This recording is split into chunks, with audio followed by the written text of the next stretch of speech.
Oh boy, oh boy, oh boy, I am so excited right now. The tech world is turning back into a world of catty little bitches. And that's the kind of tech industry that I really enjoy and like. That's the tech industry I know and have a passive aggressive relationship with. Yes! So, anyways, I kind of think this is an interesting story that OpenAI is now going after Anthropic. And now, in any normal fucking world, any normal timeline, this would have been happening for a long time. But one of the things I've discussed for a while is that with the AI fraud going on, that the companies are now so incestuous with each other that we don't see the normal types of competition that we used to see a lot, right? So basically back in the day, again, you go back with Bill Gates or whatever else, and he was just a dick.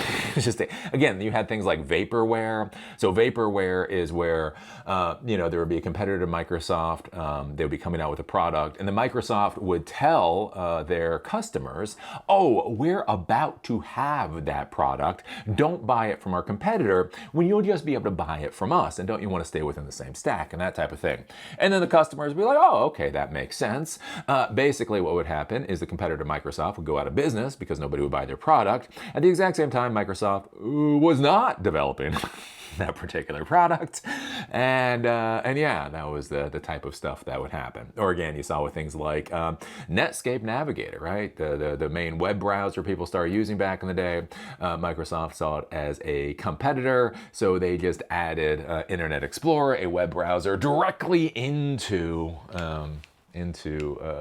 Windows and gave it away for free to destroy Netscape Navigator. And so that's the kind of world that I'm used to with the tech industry. Basically, again, a whole bunch of catty little passive aggressive bitches that will fuck you for a couple of pennies, right? So anyways, one of the curious things in the AI world over the past few years is how nice everybody's been. Anthropic is nice to ChatGPT or OpenAI, and OpenAI is nice to Gemini, and Google is nice to Amazon. All these companies are all together and being nice. And the thing that I've argued about with this is basically that this fraud is so big and there's so much money in this AI fraud that they haven't wanted to spook investors because it's all a fraud. It's just not worth the amount that they say it is. It's not that AI isn't worth something. It's not that generative, whatever AI isn't worth something. It's just not worth this much, right? It's not worth OpenAI being worth $1 trillion and SpaceX being worth $1.75 trillion and all these companies together. Like the valuations are insane. Like it's actually interesting right now. We might actually end up with an investor liquidity crisis, which is just so fucking 2026. They're actually talking about that now, where if SpaceX IPOs at 1.75 trillion and OpenAI IPOs at 1 trillion and Anthropic IPOs at something like a mere 500 billion or something like that, there is literally actually now an argument that there is not enough free investor money out there to actually buy the stocks at those prices. Like even if you agree, right? It's like imagine you walk into a store, and in the store there's an item and there's a price on the item, and you're like, wow, that's a steal. That is a great price. But the thing is, you just don't have enough money, right? You already bought a lot of other stuff, so you don't have enough money to purchase that thing, even if it is a good value.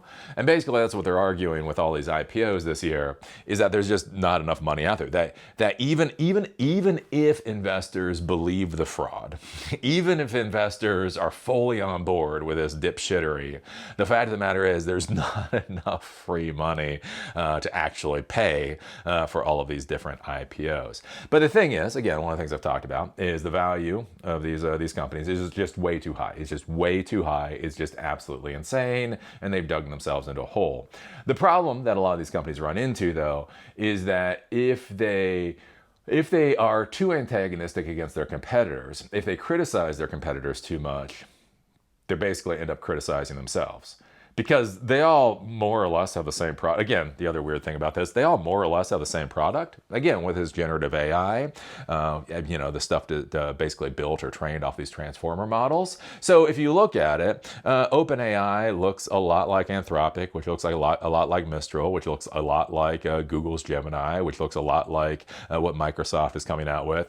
Basically, they're all more or less the same product. They're all more or less the same type of doohickey. They've just got their own flavors. And so if one AI company goes too hard after another AI company and investors actually start to believe them, start listening to them, they could actually end up damaging themselves, right? If you start arguing that there's not enough value in Google Gemini, you might win that argument and then have investors turn around and actually look at OpenAI stuff and go, well, wait a minute. If Gemini isn't worth however many trillions of dollars, why the fuck is ChatGPT got to be worth $1 trillion, right? That doesn't make any sense. So they've been playing nice. I don't know if they've necessarily been playing nice, but they definitely haven't been playing hardball. Now, the interesting thing is we are coming to the end of this AI fraud bubble.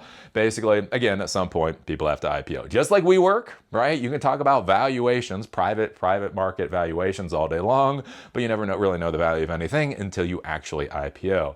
And so we're getting to the place where all of these companies have to IPO, and yeah, they're fucked. I do believe the technical term for the situation that they're all in is that they're fucked, right? The companies will not be valued on the open market the way they think they will. Even if they are, which I doubt, there's not enough money to pay for all these companies, right? There's just a whole bunch of crap going on. And so the curious thing here is we're now starting to see the companies actually get antagonistic at each other. And that's what I find to be interesting here, right? OpenAI leaked memo slams Anthropic. ChatGPT maker accuses rival of fear-based AI approach. A leaked internal memo from OpenAI's chief revenue officer has targeted the company's chief rival, Anthropic. Dresser, the former Slack CEO, who recently took over former OpenAI COO Brad Lightcap's commercial duties, wrote a 4-page memo to employees where she directly attacked Anthropic's business practices. This is interesting. In the latest memo, Dresser agreed that Anthropic's coding focus gave them an early wedge, but noted that you do not want to be a single product company in a platform war. Yeah, but you might actually want to know what the fuck your product is. Again, I will bring this up. The CFO, the chief financial officer for OpenAI, again, when you really started to realize that they were fucked, literally the CFO for OpenAI came out and said, like, their business opportunities, it was like a spinning Rubik's Cube of opportunities. So basically what she was saying is a Rubik's Cube has like 1 billion different combinations or something like that. And so she's like, imagine a Rubik's Cube of 1 billion combinations spinning in the air. And that is what our business possibilities are. And you're like, yeah, that... Oh, girlfriend. I know that sounds cool in your head. Here's the thing. You know, when you're all in like angel investor phase, when you're all in like hype cycle phase, saying shit like spinning Rubik's Cube of business opportunities sounds really good. Here's the deal. When you're about to go to the open fucking market and you're actually going to IPO, yeah, people want to have a little bit better idea of how the fuck you're actually going to be making money. So it is kind of funny here. Basically, so Dresser disagrees with Anthropic's, main focus on coding because, OpenAI's focus on a spinning Rubik's Cube of possibilities is a much better way to go. She also criticized Anthropic's safety-first positioning, writing that their narrative is, quote, built on fear, restriction, and the idea that a small group of elites should control AI. Quote, our positive message will win over time, build powerful systems, put in the right safeguards, expand access, and help people do more, Dresser said in the leaked memo, as reported by The Verge. And again, how many people have committed suicide after using ChatGPT up until this point in time? Again, it's also interesting with their arguments, right? They're arguing like Anthropic is fear mongering and focused on safety first, and that's garbage. Which I would agree to a little bit. I would agree to a little bit. But on the other hand, you have ChatGPT and OpenAI, which basically seems to be move fast and break things, move fast and break societies. And again, is that the good messaging that you think it is? I don't think it is. OpenAI's Chief Revenue Officer also took a direct aim at Anthropic's financials, claiming the competitor's stated $30 billion revenue run rate is artificially inflated. She also alleged that Anthropic uses accounting treatments that make revenue look bigger than it is. Dresser alleged that Anthropic is inflating its numbers by roughly $8 billion. So again, and this is what we're going to see more out of these AI companies. That's where I talked about before with like OpenAI, right? So they have their advertising revenue now. So they debuted their advertising over 2 months ago. It's something like 2.5, 3 months ago. And then one of the things I talked about is that, after 2 months, they said they have a $100 million ARR. So ARR is annual recurring revenue. So you're like, oh, in 2 months they've earned $100 million? Like, no. In 2 months, if you take the amount of money they made in 2 months and then you factor that out to a year, that means they would make $100 million in a year. So basically they're making like maybe $8.5 million per month, right? So if you make like $17 million in 2 months and then you expand that out to what that would be in a year, that would be $100 million in a year. So notice, they didn't say they made $17 million in ads, which I would actually think would be pretty good. No, because that number is not good enough for a $1 trillion IPO. They push it out to $100 million ARR. And then after that, they keep pushing that shit out. Again, I did a video talking about that, where they say by 2030, they're going to be making $100 billion a year off of ad revenue. Now, to be clear, I do believe Meta, Facebook, makes $200 billion a year off of ad revenue. So a social media company that has been around a long fucking time, right? You got Facebook and you've got Instagram, right? They know how to do this shit. Basically, they're making only twice what OpenAI thinks that they can be at. And this is where, again, these artificial numbers, this making shit up. And so it's interesting that OpenAI is now going after the financials of Anthropic, which again shows you how concerned they are. Dresser also highlighted what she called a strategic misstep by Anthropic in not acquiring enough compute infrastructure. She argued this failure is now giving OpenAI a structural edge in the enterprise segment. Again, this is the normal horseshit that comes out of OpenAI. Again, there was a book, I forget the name of the book. It was interesting. They were talking about basically OpenAI's viewpoint towards artificial intelligence. And basically their idea is mo compute equals mo beta. That's basically what it is, right? The more compute you have, the more better your AI is. I argue that doesn't make sense from an architecture standpoint. Again, once you start looking at RAG and vector database, you start looking at a lot of the systems that have been created out there. There's a big question about whether more compute is actually as valuable as they say it is, but they're trying to argue that, right? Anthropic does not have enough compute.